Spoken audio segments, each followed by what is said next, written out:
أما بعد فقد قال الله تعالى في القرآن العظيم أعوذ بالله من الشيطان الرجيم بسم الله الرحمن الرحيم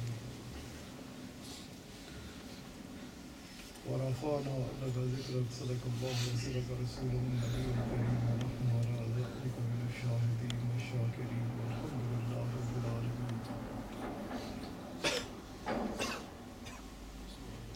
تمام تعریف اللہ وحدہ لا شریک کے لیے، درود و سلام اللہ تعالیٰ کے حبیب صلی اللہ علیہ وآلہ وسلم کے بے پناہ عفو والا دربار پاک میں پیش کرنے کے بعد یہ خوبصورت محفل جناب خطیب الرحمان صاحب نے اپنے گھر میں اپنے آقا علیہ الصلوۃ والسلام کی محبت میں سجا رکھی ہے، میں اور آپ حاضر ہیں اس کا فضل، اس کا کرم اور اس کا احسان کہ اس نے اپنے فضل سے مجھے اور آپ کو یہ لمحات عطا فرمائے، جن لمحات میں ہم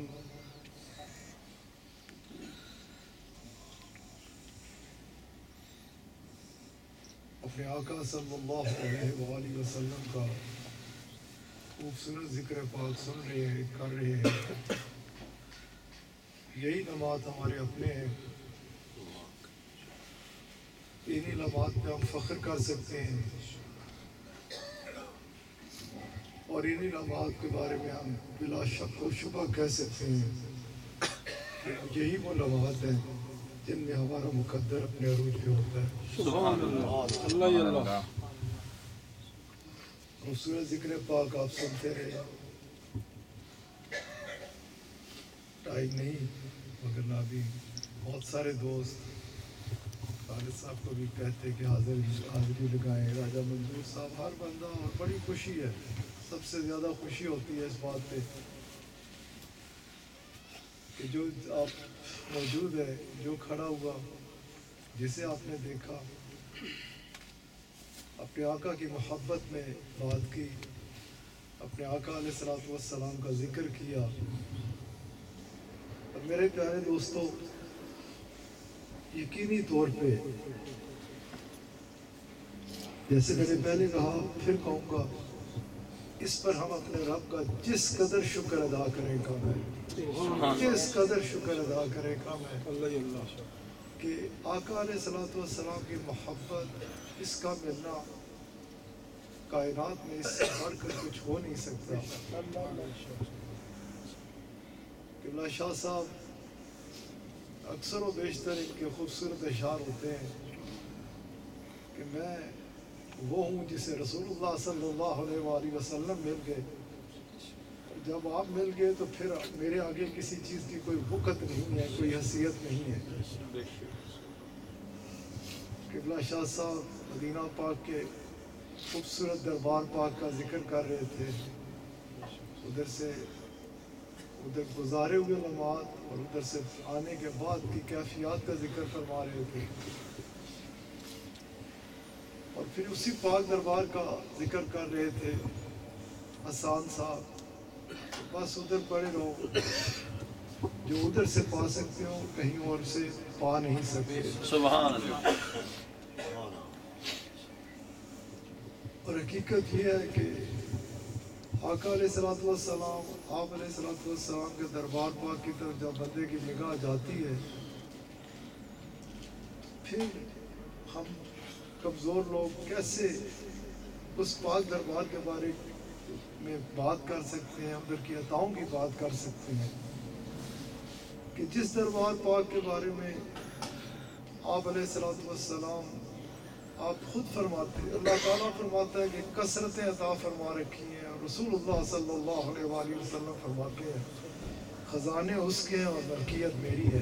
سبحان اللہ، دیتا وہ ہے، دلاتا میں ہوں، سبحان اللہ، بادشاہ اس کی ہے، حاکمیت میری ہے، سبحان رسول اللہ، خالق وہ ہے اور مالک میں ہوں۔ سبحان اللہ، اگر جب پتہ کرنا چاہے تو کس انداز سے کرے، کہاں سے الفاظ سمیٹے، نہ کوئی کر سکا نہ کوئی کر سکتا ہے، لیکن اس پاک دربار کی جیسے بھی شعر بھی پڑھ رہے تھے کہ ایسے کریم تم کو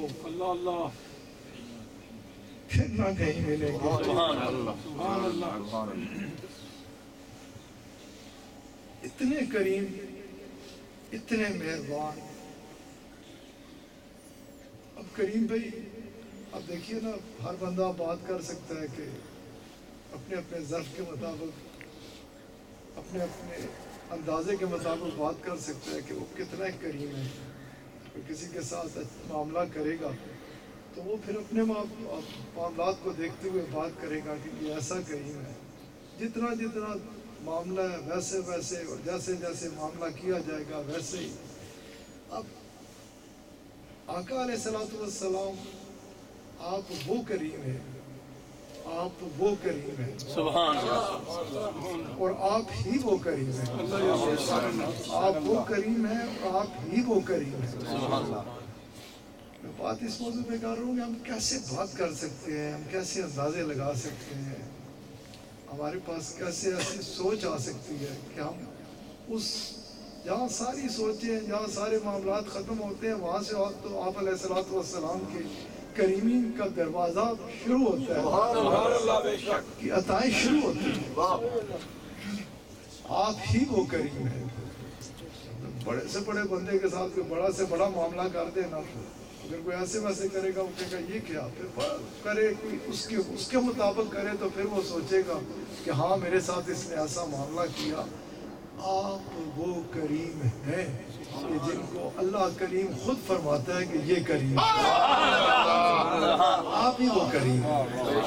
وگرنہ ہر جگہ پہ آپ سوچئے نا کہ جس کے بارے میں وہ فرما دے، جس کے آگے کسی چیز کی کوئی وقت ہی نہیں، کوئی حیثیت نہیں، جو کریم آقا خود فرماتے ہیں کہ اگر تم میں سے ہر ایک کو اپنی خواہش کے مطابق نوازے نا تو اس کے خزانوں میں اتنی بھی کمی واقع نہیں ہو سکتی جیسے ایک رائی کا دانہ۔ سبحان اللہ۔ خواہشیں آپ کو پتہ ہے، خواہش عزیز سلسلہ آپ نے ادھر خواہش کا لفظ استعمال فرمایا۔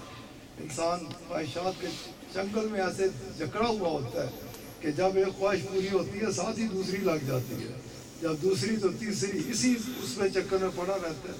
اور آپ فرماتے ہیں وہ تمہیں تمہاری خواہش کے مطابق نوازے، اس کے خزانوں میں اتنی بھی کمی نہیں واقع ہو سکتی جتنا ایک رائی کا دانہ۔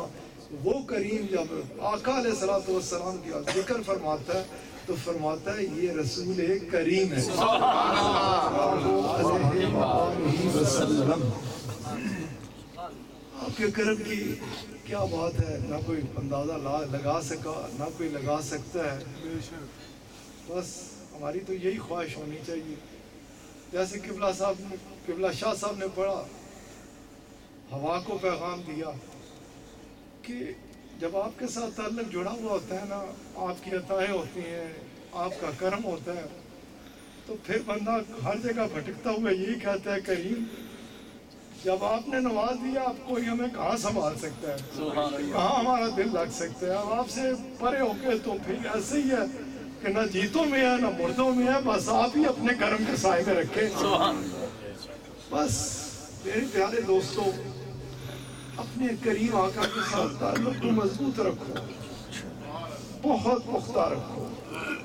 آپ کے کرم کی کوئی انتہا ہے نہیں ہے، اور باتیں ہم نے کرنی ہیں اور کرتے رہیں گے، باتیں ہم نے سننی ہیں اور سنتے رہیں گے، کیونکہ آقا کے جو ہیں، ہم نے اگر آقا کی بات نہیں کرنی تو کہاں کس کی کرنی ہے، آقا کے دربار کے کرم کی بات نہیں کرنی تو کہاں کیا کرنا ہے، کس جگہ کی بات کرنی ہے۔ باتیں ہم نے کرتے رہنا، لیکن یہ ذہن میں رکھنا چاہیے کہ ہمارے آقا کی شانیں بہت بڑا اور بے پناہ بلند و بالا ہے، بے پناہ بلند و بالا ہے۔ حدیث مبارکہ میں آتا ہے، ایک حدیث مبارکہ میں واقعہ اپنے بیان کو سمیٹتا ہوں کہ جابر رضی اللہ تعالیٰ عنہ آپ فرماتے ہیں کہ میں نے لوگوں کے ساتھ میرے ایک لین دین تھا، اور میں نے دیکھا کہ میرے اوپر خاصا لوگوں کا جو دینا ہے، جو لوگوں کے سے لے رکھا ہے، اس کا خاصا بوجھ ہو گیا ہے۔ آپ فرماتے ہیں میں اپنے باغ میں چلا گیا اور جو کھجوریں تھی ان کے اوپر جب نگاہ ڈالی تو میں نے اندازہ لگانے کی کوشش کی کہ جو دینا ہے تو یہ کھجوریں تو اس حوالے سے دیکھی جائے تو بہت کم ہے، دینا تو بہت زیادہ ہے۔ آپ فرماتے ہیں میں نے جن لوگوں کا دینا تھا انہیں بلایا بھی اور ان سے بات بھی کی کہ اگر یہ کھجوریں فی الحال تم لے لو، تو انہوں نے کہا کہ یہ کھجوریں اور ہمارا جو آپ نے دینا ہے تو یہ تو بہت کم ہے معاملات۔ تو کہتے ہیں میں یہ سب سننے کے بعد دل میں یہ خیال پیدا ہوا کہ کیسے کرے گا، تو پھر دل اپنے آپ کو اطمینان دلانے کی خاطر، سکون کی خاطر میں نے کہا کہ چھوڑو اس باغ کو بھی اور انہیں بھی، چلو آقا کے دربار میں چلتے ہیں۔ سبحان اللہ، سبحان اللہ۔ آپ فرماتے ہیں کہ میں اپنے آقا علیہ الصلوۃ والسلام کے دربار میں حاضر ہو گیا۔ ایسا کریم تم کو پھر نہ کہیں ملے۔ سبحان اللہ۔ کہتے ہیں کہ میں نے مناسب ہی نہیں سمجھا کہ ان چیزوں کا اپنے آقا کے آگے ذکر کروں، بات کروں۔ پہلے ہی ذہن کو جھٹ سے جھٹک کے کہ ادھر جو ملتا ہے ادھر یہ باتیں کیا کرے گا، جا پھر چھوڑ پڑے، ادھر پہنچ جا، ان کو دیکھے گا، سکون مل جائے گا، اطمینان مل جائے گا، ان معاملات کو بعد میں دیکھیں گے۔ جھٹک کے اپنے ذہن سے آقا کے دربار میں حاضر ہو گیا۔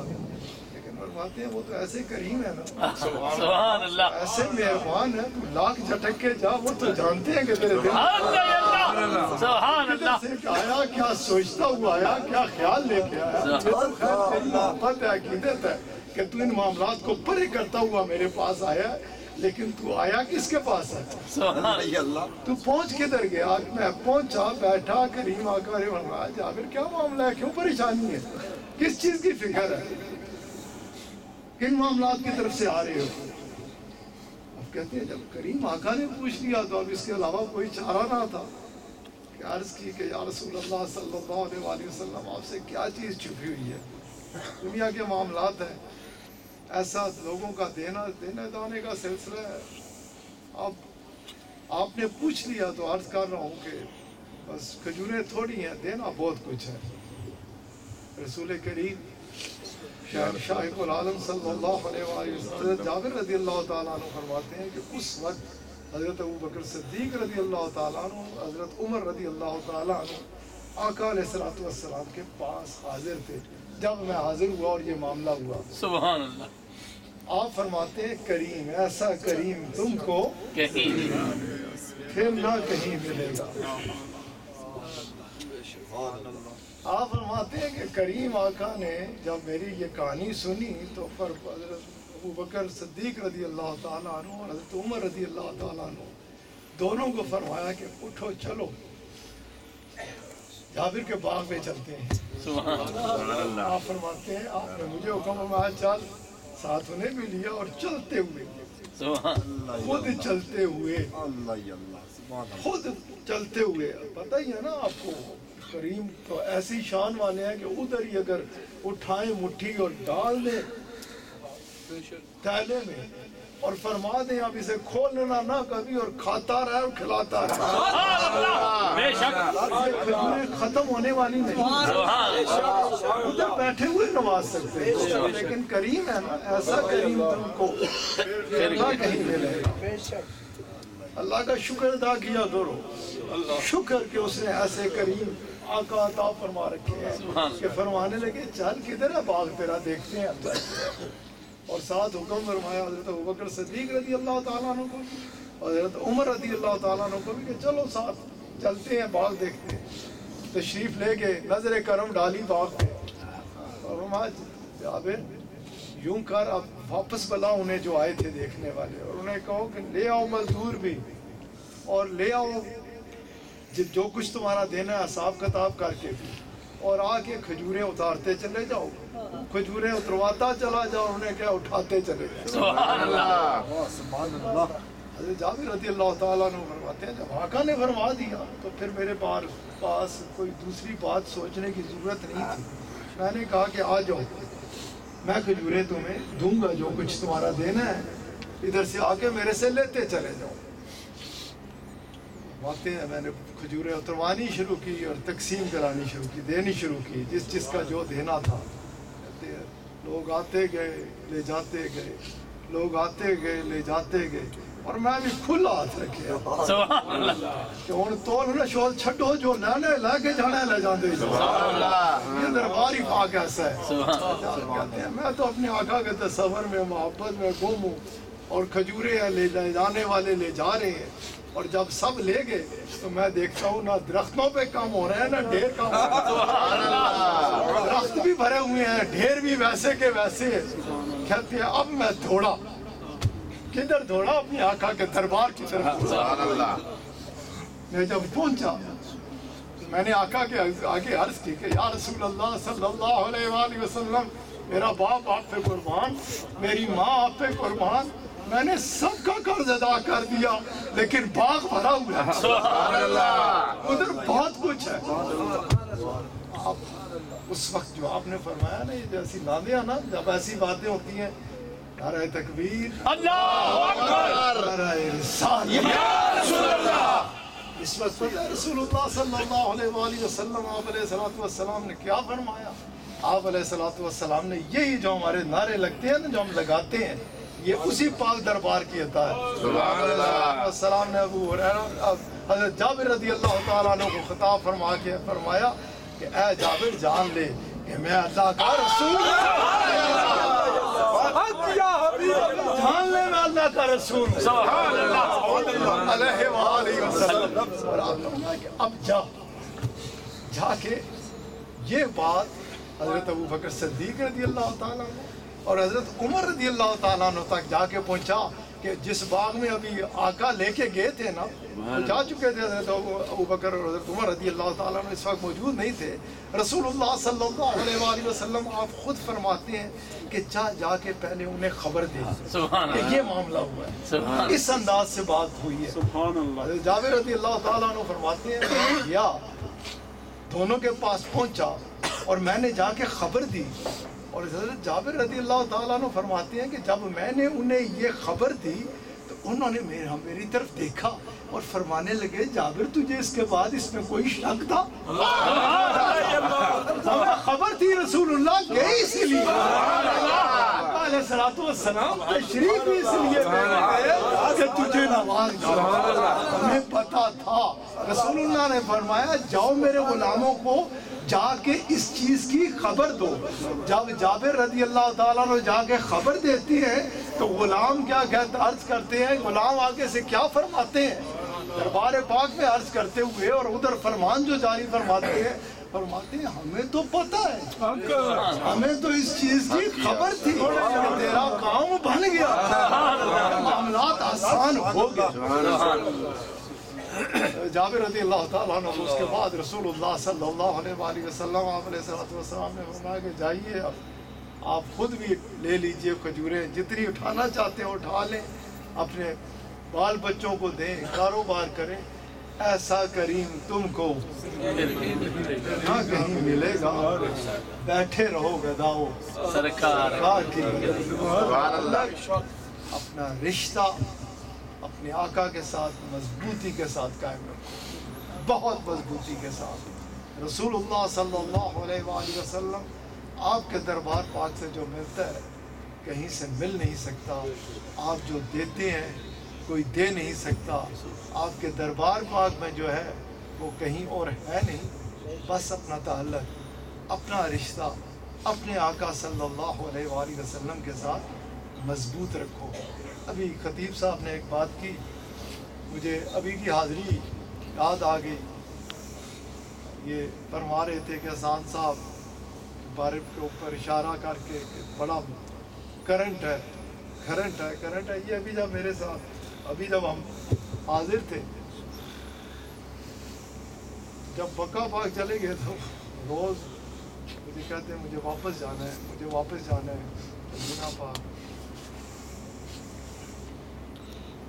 کیفیات کو دیکھتے ہوئے میں نے کہا جائیے حاضری لگائیے. ادھر جب پہنچتے ہیں دل میں ایک ہی طرف ہونی چاہیے بھائی، سوچ ایک ہی ہونی چاہیے، خیال ایک ہی ہونی چاہیے، ہونا چاہیے. جیسے ابھی ہمارا یہ خوبصورت دوست بات کر رہا تھا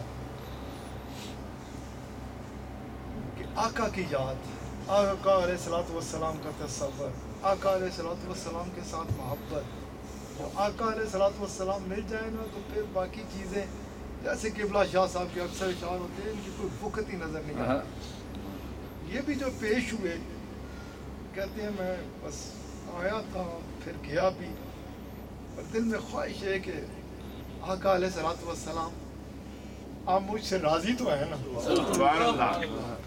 آپ میرے سے خوش ہیں نا، کیونکہ آپ کا حق تو کوئی ادا کر نہیں سکتا، اس لیے ہر وقت ہر لحظہ ہر آن ایک خوف دامن بھی رہتا ہے کہ ادھر سے اتنا کرم، اور بندہ جب اپنے معاملات کو دیکھتا ہے تو ظاہر ہے ادھر کا حق ممکن ہی نہیں ہے، کسی صورت ممکن نہیں ہے، کسی صورت ممکن نہیں ہے. اللہ تعالیٰ سب کو ہدایت دے. حسان صاحب اکثر و بیشتر وہ اعلیٰ اور فاستی کا شعر پڑھا کرتے ہیں کہ کلمہ پڑھانے کا بھی اور تم پر میرے آقا، اور تم پر احسان گیا. سبحان اللہ. ہم اپنے آقا کے کا حق، اپنے آقا کے احسان ادا کر ہی نہیں سکتے. ویسے ہی ناممکن ہے جس ہستی کے بارے میں اللہ کریم فرمائے میں نے احسان کیا، اس کا احسان کون اٹھا سکتا ہے؟ ممکن نہیں ہے، ممکن نہیں ہے. بس میں بات کرنا چاہ رہا ہوں کہ یہی ذہن میں رہنا چاہیے کہ کریم آپ راضی رہیے گا، آپ کی خوشنودی کی تمنا رہنی چاہیے، اور آپ کے دربار میں یہی آپ بڑے کریم ہیں، بہت کریم ہیں، بہت کریم ہیں. آپ کے پاک دربار کے ساتھ تو دوسری چیزیں لگتی نہیں، لیکن